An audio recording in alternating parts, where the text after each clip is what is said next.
ഇപ്പോൾ താങ്കൾക്ക് ഒരു വിഭാഗം പിന്തുണ നൽകുന്നു എന്നതോടൊപ്പം തന്നെ ആ പിന്തുണ എന്ന് പറയുന്നത് ആസിഫ് അലിക്കെതിരെയുള്ള ആക്രമണമാണ്. ആ രൂപത്തിലാണ് അത് വരുന്നത്. ആസിഫ് അലിക്കെതിരെ സംഘപരിവാർ ഗ്രൂപ്പുകളിൽ വലിയ രീതിയിൽ മോശം പരാമർശങ്ങൾ, മോശം പ്രതികരണങ്ങൾ വന്നുകൊണ്ടിരിക്കുകയാണ്. അത് മതം നോക്കിയുള്ള ആക്രമിക്കലാണ്.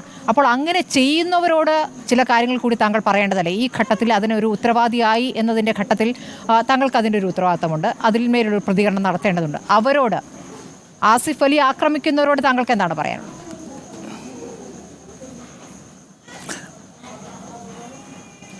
ഒരിക്കലും പാടില്ല. കാര്യം ഇത് ഞാനും ഒരു കലാകാരനും തമ്മിലുള്ള ഒരു ഒരു ഒരു ഒരു എന്താ പറയുക, ആ സമയത്ത് സംഭവിച്ചു പോയ കാര്യമാണ്. ഇതിനെ നിങ്ങൾ വേറൊരു രീതിയിൽ വർഗീയ ചിന്താഗതിയോടുകൂടി കാണരുത് എന്ന് എനിക്ക് പറയാനുള്ളൂ. ഞാൻ നേരത്തെ പറഞ്ഞല്ലോ, ഞാൻ അല്ലാവിനെ പാടുന്നു, ഞാൻ ശ്രീകൃഷ്ണനെ പാടുന്നു. എനിക്ക് അങ്ങനെ ഒരു ചിന്താഗതി ഇല്ല. എൻ്റെ ശിഷ്യന്മാർ എല്ലാം മുസ്ലിം ശിഷ്യന്മാരാണ് എനിക്കുള്ളത്.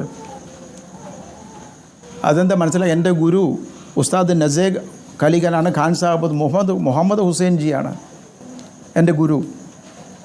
അതിൽ നിന്നാണ്, ആ പിന്തുടർച്ചയാണ് ഞാനുള്ളത്. പക്ഷേ ഇത് നിങ്ങൾ വേറെ രീതി കണ്ട് ആസിഫിനെ വേറെ രീതിയിലും സംഘപരിപാടെന്ന് പറഞ്ഞാൽ അതൊന്നും ഒരിക്കലും ചെയ്യരുത്. ദയവ് ചെയ്ത് ഞാൻ തൊഴുത് പറയാണ്, ദയവ് ചെയ്ത് അങ്ങനെ ഒരു ഇഷ്യൂ ഉണ്ടാവരുത് ഇനിമേൽ. ഞാൻ അങ്ങനെ സംഭവിച്ചു പോയാലും ഞാൻ പറഞ്ഞല്ലോ.